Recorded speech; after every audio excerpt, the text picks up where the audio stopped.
حمدا يوافي نعمه ويكافي مزيدا يا ربنا لك الحمد كما ينبغي لجلالك وجهك عظيم سلطانك اللهم صل على سيدنا محمد وعلى آل سيدنا محمد اللهم أوصل مثل ثواب ما قرأناه من القرآن العظيم وما حللنا وما استحبحنا وما استغفرنا وما صلينا على حبيبنا سيدنا محمد صلى الله عليه وسلم هادية واصلة وبركة وشاملة إلى حضرة حبيبنا وشفيئنا وقرة أعيننا سيدنا محمد صلى الله عليه وسلم وإلى جميع إخوانه من الأنبياء والمرسلين والأولياء والشهداء والصالحين والمصنفين والمفسرين وجميع الملائكة المقربين سيدنا شيخ عبد القادر الجيلاني رضي الله عنه وإلى جميع أهل القبور من المسلمين والمسلمات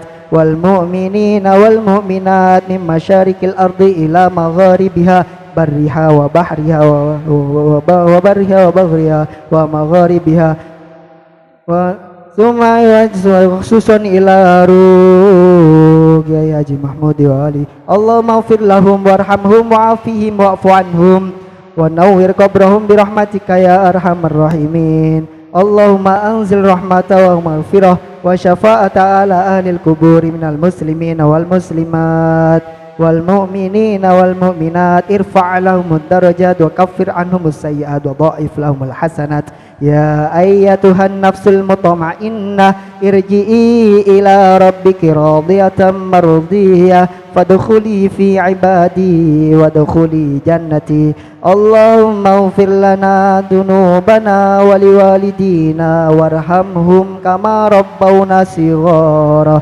ولجميع المؤمنين والمؤمنات والمسلمين والمسلمات الأحياء منهم والأموات اللهم اجعلنا وأولادنا وذريتنا وتلامذنا من أهل العلم وأهل التقى وأهل القرآن والخير ولا تجعلنا وإياهم من أهل الشر وأهل الضير وأهل الكسل ربنا تقبل منا إنك أنت السميع العليم وتب علينا إنك أنت التواب الرحيم ربنا إنك جامع الناس ليوم لا ريب فيه إن الله لا يخلف الميعاد ربنا ظلمنا أنفسنا وإن لم تغفر لنا وترحمنا لنكونن من الخاسرين ربنا آتنا في الدنيا حسنة وفي الآخرة حسنة وقنا عذاب النار وصلى الله على سيدنا محمد وعلى آله وصحبه وسلم سبحان ربك رب العزة عما يصفون وسلام على المرسلين والحمد لله رب العالمين تقبل منا بحرمة الفاتحة أعوذ بالله من الشيطان الرجيم بسم الله الرحمن الرحيم الحمد لله رب العالمين الرحمن الرحيم مالك يوم الدين إياك نعبد وإياك نستعين اهدنا الصراط المستقيم صراط الذين أنعمت عليهم غير المغضوب عليهم ولا الضالين رب اغفر لي ولوالدي آمين السلام عليكم ورحمة الله وبركاته. Waalaikumsalam warahmatullahi wabarakatuh. Dumateng panjenenganipun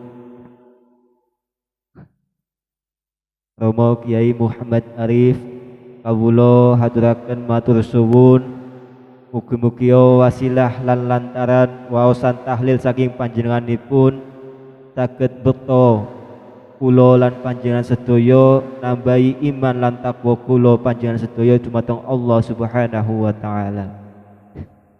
Adicara ingkang salajengipun inggih menika adicara pungkasan utawi adicara Mauidul Hasanah saking panjenenganipun Bapak Kiai Muhammad Taufikullah.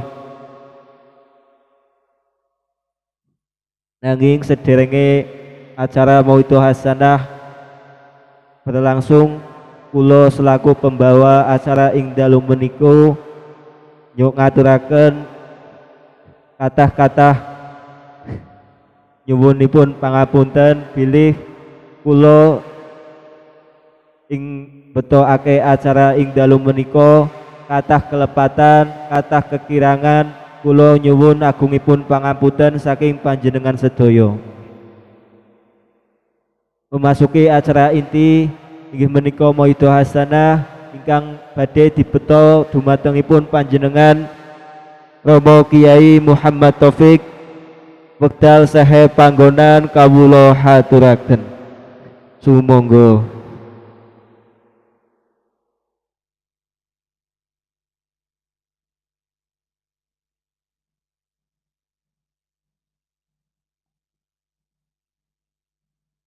Tola al-badru alaina min saniyadil wada'i wajaba syukru alaina mada alillahi da'i.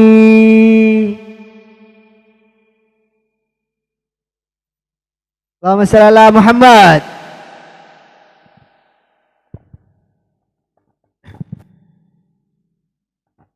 Assalamualaikum warahmatullahi wabarakatuh.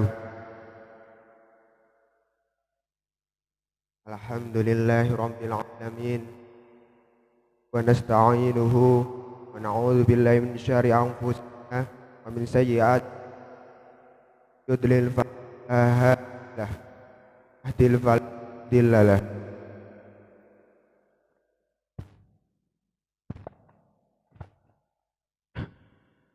Wa nusalli wa nusallimu ala nabiyil huda al-mab'us di kitabi khatimin nabiyina wal imamil mursalin sayyidina wa maulana Muhammadin wa ala alihi wa ashabihi wa man tabi'ahum ila yaumil jazail a'ma.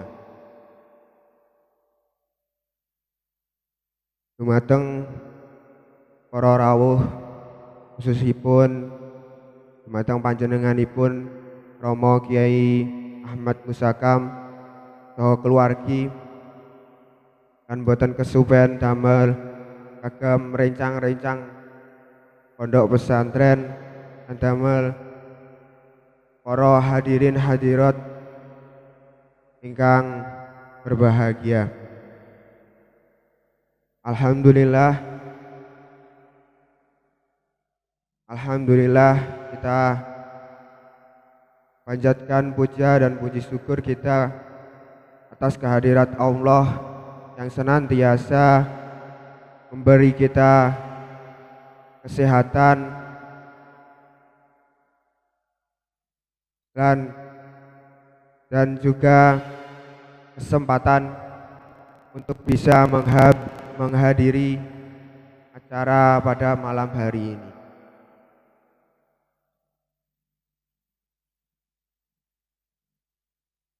Saya tidak mau berpanjang lebar. Sekarang masih bulan haji. Saya mau berbicara, tapi kalau malam Jumat itu biasa dibilang weekendnya santri. Lajeng kala-kala weekend niku prairiyen lek ngaos.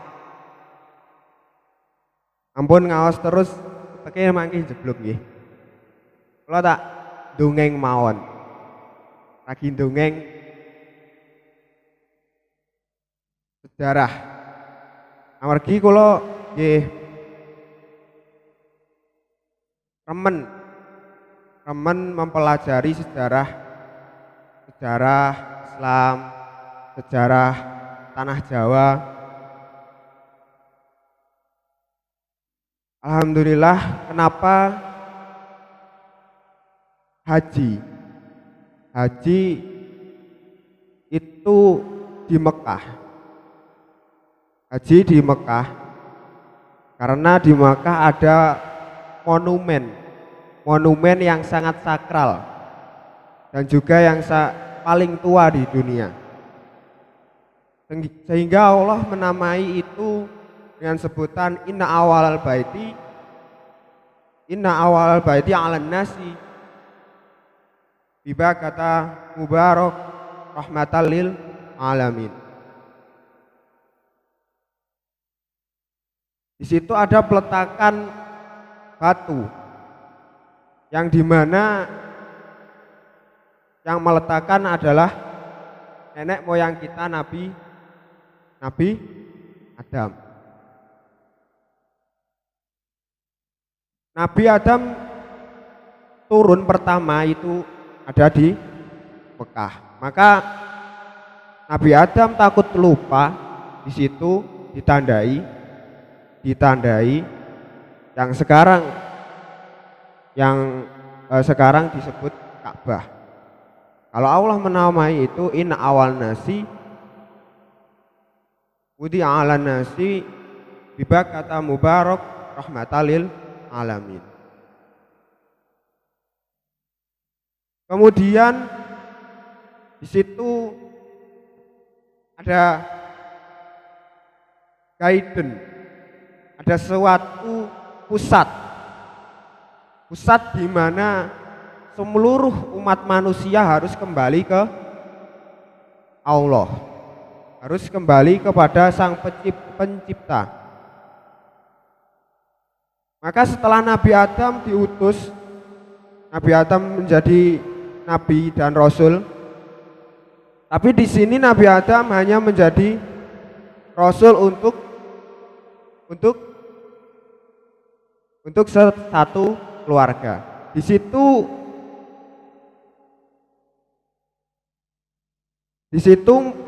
Nabi Adam mengurus keluarga saja sudah carane bosone wong grogol wis ra karang karuan antara Qabil dan Habil sampai paten-patenan. Kemudian diutuslah Nabi Ibrahim untuk satu kaum.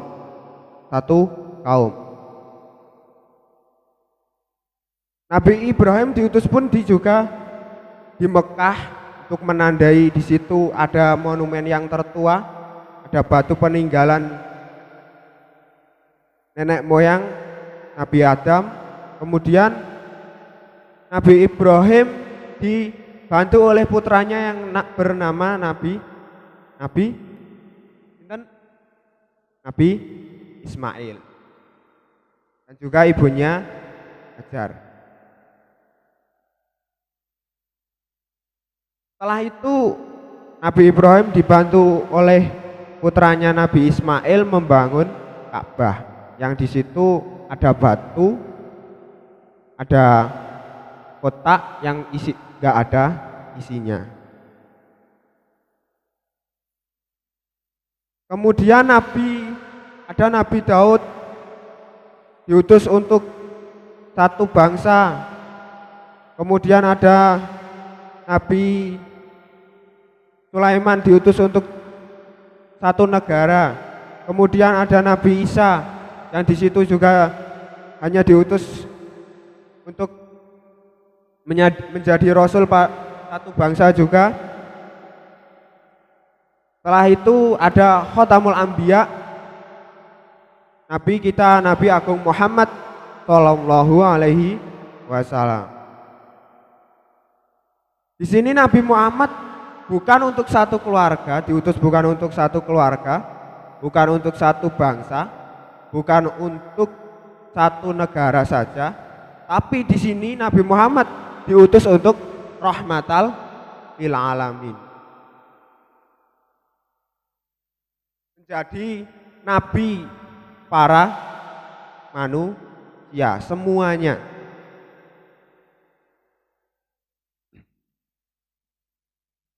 Nabi Muhammad pun juga di situ beliau lahir di Mekah. Lahir di Mekah untuk mengembalikan karena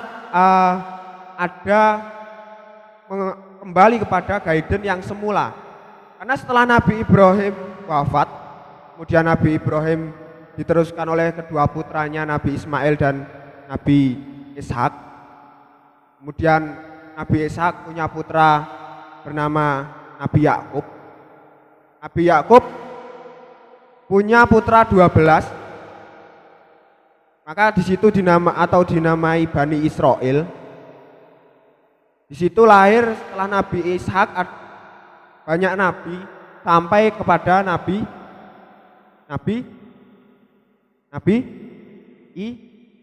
Isa. Nabi Isa. Lantas Nabi Muhammad dari siapa, Bapak? Yang ke atasnya lagi Nabi Muhammad sampai Nabi Ismail. Kemudian Nabi Ibrahim. Kalau Nabi Ishak, semua nabi itu lahir dari Nabi Ishak. Nabi Ishak, nanti ada Nabi Yakub, Nabi Yusuf, Nabi Daud, Nabi Sulaiman. Kemudian karena yang Nabi Adam saja mengurus satu keluarga sudah ibaratnya rangka-rangkaruan, tidak karuan itu. Maka semua nabi itu dibekali dibekali oleh Allah mukjizat-mukjizat yang sangat luar biasa. Kalau dipikir secara logika itu tidak masuk akal. Contohnya Nabi Daud. Nabi Daud tangan dimasukkan tanah keluar keluar logam. Nabi Daud tangannya dimasukkan ke tanah keluar logam. Kemudian itu dijadikan menjadi pedang, menjadi baju perang. Kemudian ada Nabi Sulaiman, mukjizatnya juga sangat sempurna, bisa membangun sebuah kota.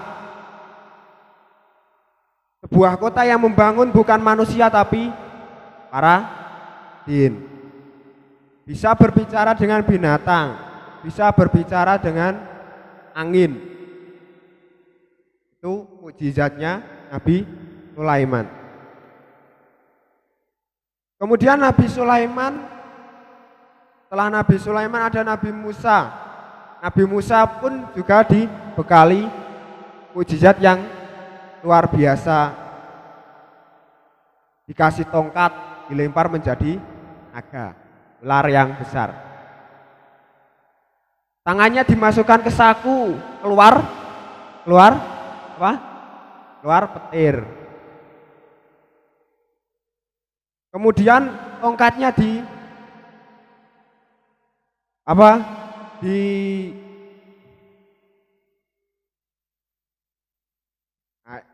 digepuk carane wong Surabaya. Digepuk nang laut menjadi lautannya terbelah. Kemudian Nabi Isa bisa menyembuhkan mata yang buta. Di mektok wis bisa melek. Kemudian orang mati pun juga bisa dihidupkan oleh Nabi Isa. Woi, tangi. Sawan. Tangi. Ngono tangi. Itu Nabi Isa. Mukjizat Nabi Isa. Kemudian Khatamul Anbiya, Nabi kita Nabi Agung Muhammad. Mukjizatnya sangat banyak. Salah satunya Al-Qur'an. Kemudian masih banyak lagi membuat syair. Zaman Nabi itu sangat tenar di situ syair orang Arab.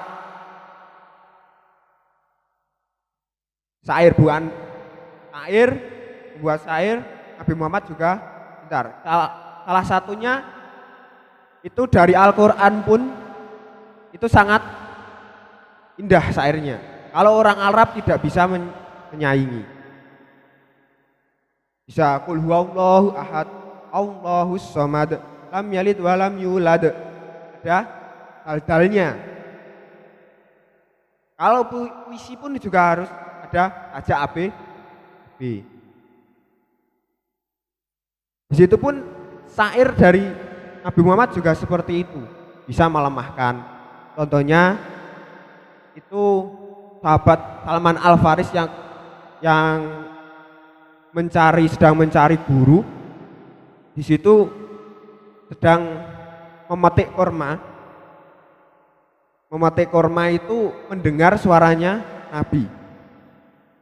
Secara otomatis sahabat Salman Al Faris itu bisa langsung jatuh saking merdunya suara Nabi. Kemudian dicari ini siapa yang tadi berbicara. Kemudian Salman Al Faris daftar menjadi santri. Kemudian Salman Al Faris menjadi sahabat yang paling jauh yang nyantri di Nabi. Nabi Muhammad ini pun cara menjelaskan, cara menyebarkan Islam yang saat itu orang Arab itu sangat, cara berpikirnya itu sangat badui, caranya sangat primitif.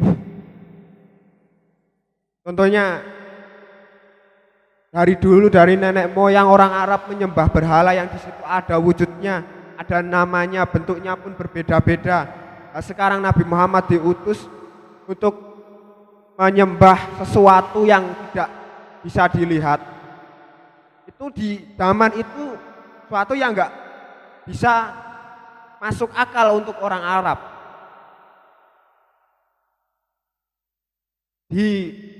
Orang Arab disuruh puasa, padahal panase kakaruan. Disuruh zakat, padahal angel mangan. Disuruh zakat. Kemudian yang paling sulit itu ketika tawaf. Ketika tawaf itu paling sulit untuk dilakukan orang Arab. Kenapa? Karena di situ kalau kita mandinya bisa 1 minggu sekali, 1 bulan sekali yang mandi wajib, bukan mandi sunnah ya. Mandi wajib, yang mewajibkan untuk mandi. Kalau orang Arab itu 1 malam bisa 8 kali. Karena tawaf itu kan di situ tidak boleh memakai cadar. Tidak boleh memakai kaos tangan untuk para perempuan. Nah itu diterima oleh orang Arab pun sangat sulit. Weroh sikil tok wis sahwaten. Maka di situ disuruh memakai pakaian yang tidak boleh ada jahitannya. Dan kalau ketok ben iso ditahan banget. Kok nek ana sing teko-teko ngadeg kan ketok bisa ditahan. Nah, itu diterima orang Arab pun juga sangat sulit. Karena orang Arab disuruh nahan syahwat itu sangat sulit. Makanya di sana anak-anaknya banyak. Karena ya itu mandinya 1 malam bisa 8 kali. Kemudian Nabi Muhammad pun bisa diterima sampai saat ini. Bisa sampai Indonesia. Indonesia ini sangat jauh dari Mekah sana, dari Arab, sangat jauh. Kenapa bisa sampai sini? Karena yaitu Nabi Muhammad adalah khotamul anbiya dan rahmatal lil alamin. Di balik itu semua perjuangan hebat para sahabat, tabiin hingga sampai ulama yang mendarat di tanah Jawa. Sampai sekarang alhamdulillah Indonesia 90% penduduk Indonesia adalah agama Islam. Itu pun cara penyampaian Nabi Muhammad sangat luar biasa. Sangat luar biasa. Sahabat Umar pun seorang jenderal perang bisa luluh lantah, hatinya meleleh dibuat oleh Nabi. Seorang gadis seumur 10 tahun dinikahi kakek-kakek umur 50 tahun, girangnya minta ampun, senenge muter-muter desa, seneng kalau dengar karena ingin dinikahi oleh Nabi. Siti Aisyah. Siti Aisyah ketika mendengar ingin dinikahi oleh Nabi itu senangnya minta ampun. Itu kita bisa membayangkan tapi tidak pernah bisa melihat betapa indahnya Nabi Muhammad, betapa handsome-nya, good looking kalau sekarang, good looking. Sampai Sayyidina Umar pun yang seorang jenderal perang garang, galak, bisa luluh lantah. Sayyidina Abu Bakar yang di situ konglomerat orang paling kaya menuntun untanya Nabi. Itu dibalik itu semua penyampaian Nabi pun sangat luar biasa. Nabi pun mengajari sahabat itu juga berbeda-beda. Kalau kelasnya Sayyidina Ali itu sampai ada golongan sekarang kaum, kalau bisa disebut kaum salah wahyu. Orang-orang yang berbicara kalau Jibril itu salah wahyu. Karena para fan Sayyidina Ali itu bicara kalau Jibril salah wahyu. Yang harusnya wahyu diturunkan untuk Sayyidina Ali, tapi malah diturunkan kepada Nabi Muhammad. Itu kalau kaum Syiah. Kemudian cara penyampaian Nabi kalau kelasnya Sayyidina Ali disuruh sholat. Ya Ali, kalau orang Indonesia ya Ali, ayo sholat. Kalau nanti kamu bisa husuk, saya kasih sorban, milih mau yang merah atau yang hijau atau yang ya terserah mau apa. Kemudian Sayyidina Ali sholat. Setelah sholat langsung ya Nabi, saya mau yang hijau. Kalau kamu di situ langsung memilih berarti kamu tidak usuh. Ayo ulangi lagi. Kemudian Sayyidina Ali mengulangi sholat sampai akhirnya Sayyidina Ali bisa sholat, panah kakinya tidak terasa. Ini golongan seperti Sayyidina Ali. Kalau kita gimana? Ada orang ini sholat, deng, ada bakso, wah tak lesu, wah gimana? Tak lesu, cepet telik sholat, itu bakso. Ini kalau Sayyidina Ali tidak seperti itu. Sholat dipanah, kakinya tidak terasa. Kemudian ada sahabat yang di situ sangat sulit menerima jamaah. Kalau saf yang pertama itu kalau Nabi sholat Allahu Akbar, yang belakangnya itu bisa mengikuti. Kalau yang belakangnya lagi itu sudah beda, tidak bisa menjadi khusyuk. Apalagi kita yang kalau towernya itu jauh pusat, itu sangat sulit. Kelasnya sahabat saja sudah sulit. Kemudian Allah mengajarkan ubuduni karena kata rohu fa'ilam taroka kanahu yaroka. Artinya kurang lebih seperti ini. Menyembahlah kalian kepadaku seperti halnya kalian melihatku. Kalau kalian tidak bisa melihatku, aku pasti melihat kalian. Ini Allah untuk mengajarkan yang kelas-kelasnya di bawah kelas Sayyidina Ali. Akhirnya bisa diterima, yang depan bisa mengikuti, yang belakang pun juga bisa mengikuti sholat Nabi. sholatlah kalian seperti halnya kalian melihatku. Maka di situ sholat nggak boleh untuk memejamkan mata, karena sholatlah kalian seperti halnya kalian melihatku.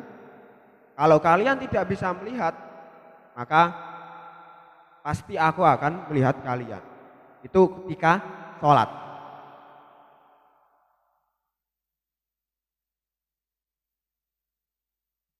Kemudian ketika Nabi pun juga pas sholat seperti itu. Ketika Nabi menjadi pas perang pun ketika keluar barisan, kalau Nabi ketika perang keluar barisan, kalau sama Nabi juga ditendang tegas karena bisa merugikan orang lain. Kemudian ketika ngaji di situ tausiah Nabi di sampingnya ada sahabat 4 sahabat yang lain yang ngaji. Kemudian di situ ada sahabat yang menyebut mat. Di situ ketika Nabi disebut namanya itu adalah sesuatu yang tidak lazim pada zaman itu. Karena suatu yang tidak lazim. Iya. Karena di zamannya itu Nabi tidak boleh disebut kalau memanggil Nabi itu tidak boleh memakai nama.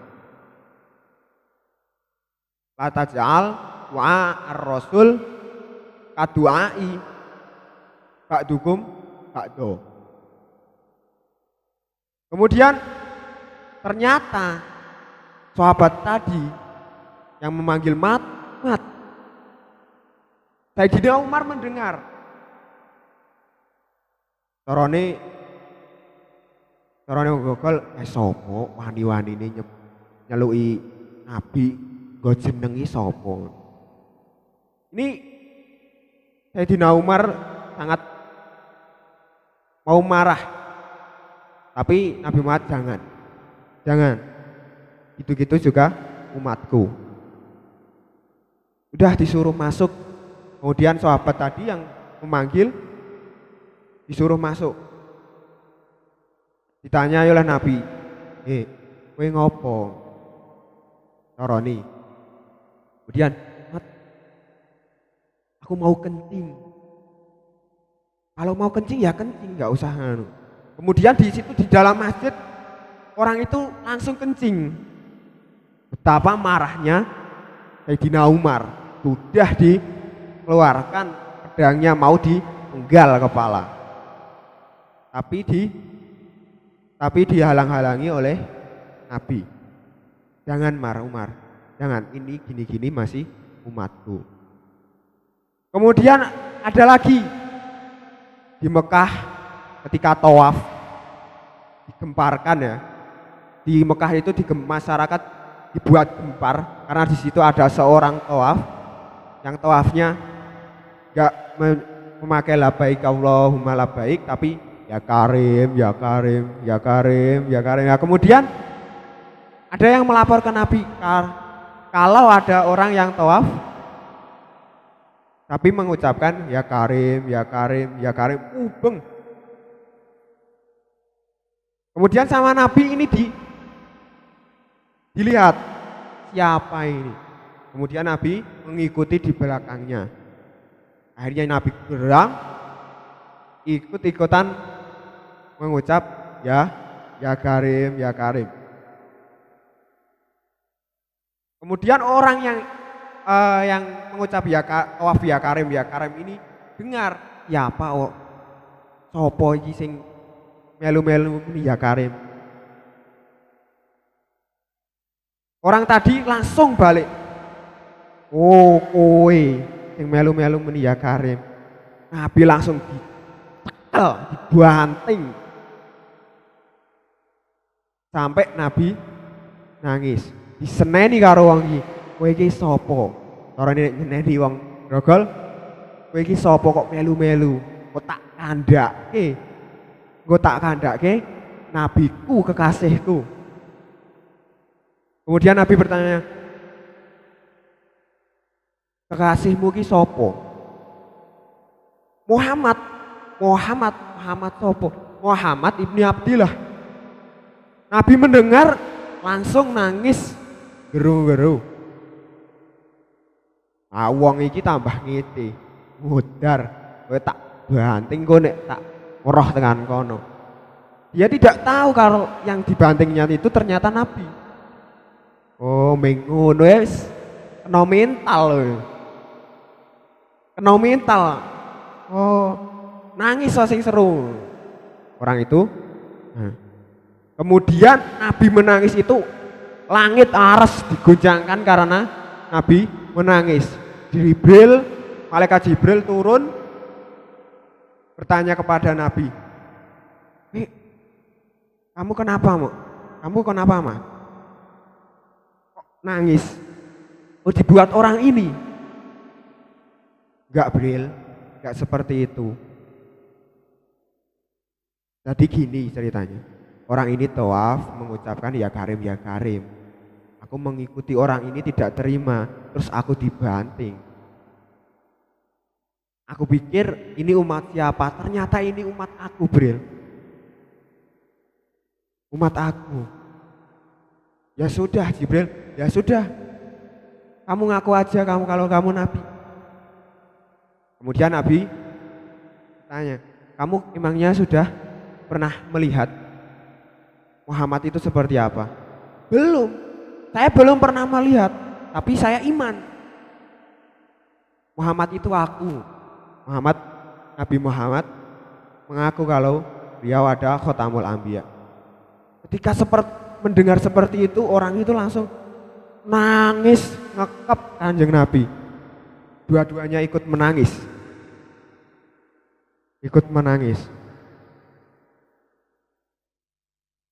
Kemudian orang ini bertanya, Nabi, kapan hari kiamat itu tiba? Loh, kamu ini siapa kok berani-beraninya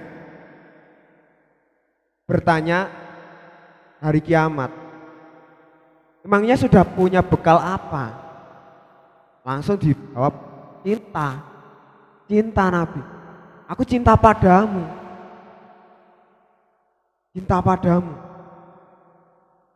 Loh, cinta tok emangnya sudah bisa? Loh, kamu cinta enggak padaku? Ya cinta, wong kamu umatku. Kemudian orangnya itu ya udah, kalau orang cinta kan enggak mungkin akan rela kalau orang yang dicintai masuk neraka. Maka aku ikut ke surga. Kemudian Allah mendengar, langsung berfirman. Allah berfirman untuk disampaikan oleh Jibril, kuwi Muhammad do ngono. Kuwi wong kuwi oleh dijak mlebu surga, tapi dosane ya hitung, ya tak hitung. Kemudian Jibril menyampaikan kepada Nabi menyampaikan kepada orang itu, Nabi, kalau bahasa Indonesianya ya, ini kamu boleh masuk surga bersamaku, tapi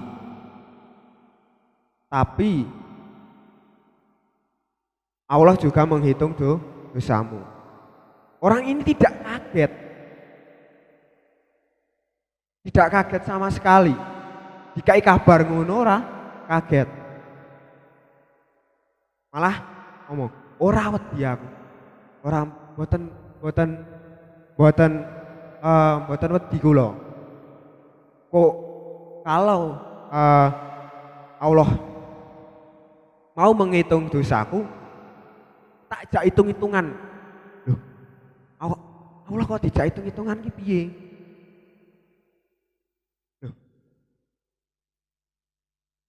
apa?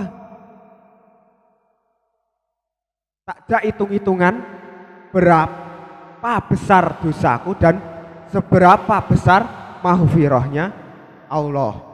Nek dosa ngene tok ora diampuni, rasa nggo gelar Maha Pengampun. Wah, bul wong ki pinter tenan Nabi. Ngono, tarani nek wong goblok boleh pinter. Ya udah. Wis, ya udah kamu besok. Nah, besok tak ajak. Maka asbabul wurud dari hadis man ahabbani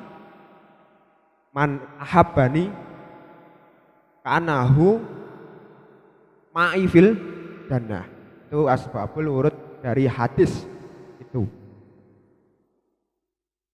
Kemudian Nabi diteruskan sahabat turun ke tabiin turun ke tabiin. Kemudian turun lagi tabiin, terus lagi sampai pada ulama. Nah, sampai ke tanah Jawa dari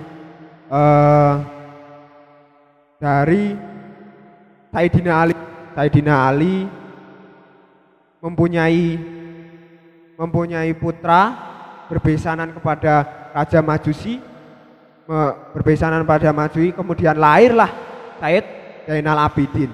Sayyid Zainal Abidin diteruskan oleh Sayyid Muhammad Al-Baqir, kemudian diteruskan oleh Syekh Ja'far Shadiq, kemudian turun-turun lagi sampai ke tanah Jawa Syekh Jalaluddin Al-Husain Al-Kibri. Karena turun di tanah Jawa, karena orang Jawa hanya punya Hono Coroko, menjadi Syekh Jumadil Kubro. Makamnya ada di Troloyo Mojokerto. Kemudian Syekh Jumadil Kubro diteruskan lagi sampai Syekh Ibrahim. Syekh Ibrahim mempunyai murid Sunan Ampel. Sunan Ampel mempunyai putra Sunan Bonang. Saudaranya Sunan Ampel Syekh Maulana Ishak. Syekh Maulana Ishak mempunyai putra Sunan Giri. Sunan Bonang, kembali Sunan Bonang mempunyai adik Sunan Derajat. Kemudian turun-turun lagi, akhirnya menjadi Islam di Nusantara ini berkembang pesat. Syekh Jumadil Kubro di situ pun penyampaiannya sangat istimewa. Orang Jawa kalau haji itu orang Jawa itu sulit. Orang Jawa karena biasa menyembah patung ke candi, disuruh di sana sholat di hadapan Ka'bah. Maka di situ Syekh Jumadil Kubro di daerah, kalau nggak salah daerah Merapi, Gunung Merapi sana, itu cara penyampaian ketika ibadah haji. Kemudian di situ tidak boleh, maka di situ diciptakan Syekh Jumadil Kubro manasik haji. Tidak boleh awal-awal Syekh Jumadil Kubro mengajarkan Islam tidak langsung disuruh ke Mekah, takutnya salah paham.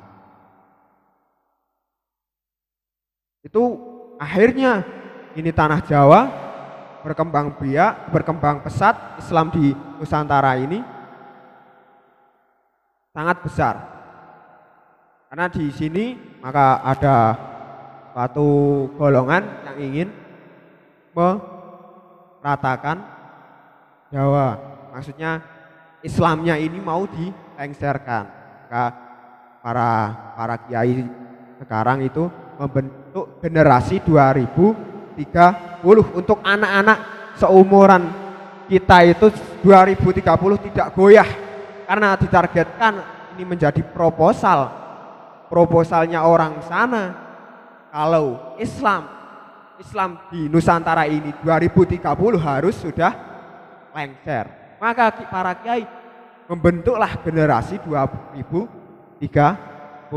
generasi NU 2030. Itu di tanah Jawa sangatlah imbang, sangatlah pesat. Di sana di Eropa namanya ras, di Arab namanya rus. Di sini kalau masih di sawah namanya padi, kalau sudah di karung namanya gabah, kalau sudah digiling menjadi beras, kalau sudah dimasak menjadi nasi, kalau dibuntel, kalau dibungkus godong menjadi lontong, kalau diublek-ublek menjadi bubur. Kalau di sana ya itu namanya ras dan rus. Hanya namanya kalau di Eropa sana ras, kalau di Arab namanya ruzun. Kemudian dilihat dari bahasa, kalau dilihat dari cerita pun kita mempunyai cerita banyak. Di Arab ada ceritanya Sam'un, di Eropa ada Samson, di sini ada Bandung Bondowoso, ada Tangkuryang, ada si Pitung the Master. Itu kekuatannya juga sangat biasa. Bandung Bondowoso bisa membentuk candi kurang satu menjadi 1000. Tangkuryang menendang kapalnya sehingga terbalik. Tuh. Di Arab ada cerita Laila Majnun, di Barat ada Romeo Juliet, di sini ada ande-ande lumut. Tuh. Dari budaya kita tidak kalah memang. Maka kita tidak boleh minder. Di Arab satu bangsa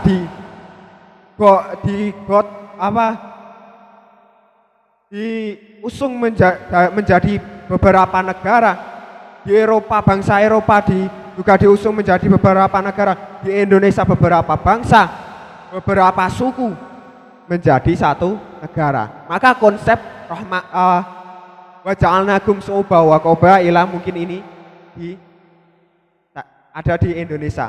Ini satu negara, berbagai suku, berbagai bangsa. Wa ja'alnakum syu'uban wa qabaila lita'arafu al-ayah. Ada di Al-Qur'an. Itu. Berapa suku, berapa bangsa diusung menjadi satu negara. Kemudian kerajaan Singosari dulu. Kerajaan Singosari pada jaya-jayanya tahun 600-an. Tahun 600 Masehi. Kalau dihitung sekarang 2022 dikurangi 1444 ya sekarang. Itu ya sekitar 600-an, berarti kerajaan Singosari dulu ketika jaya-jayanya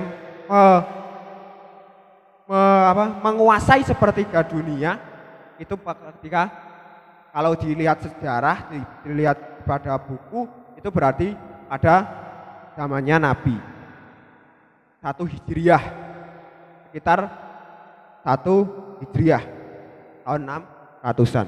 Nah, itu tanah Jawa. Di Arab ada alat musik dibuat dari kayu dan kulit, namanya rebana.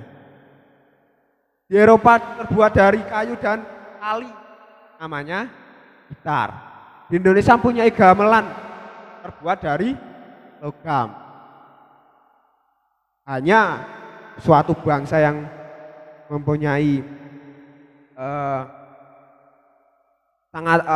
pemikiran sangat tinggi itu bisa menjadi tahun itu bisa membuat suatu dari logam. Itu kayu dari kulit, sama kulit kayu sama tali, itu sangat sederhana. Kayak kita mempunyai gamelan. Mungkin saya cukup sampai di sini, saya berbicara panjang lebar. Kalau ada tutur kata yang kurang berkenan, saya meminta maaf yang benar sebesar-besarnya. Saya akhiri, wabillahi taufik wal hidayah. Wassalamualaikum warahmatullahi wabarakatuh.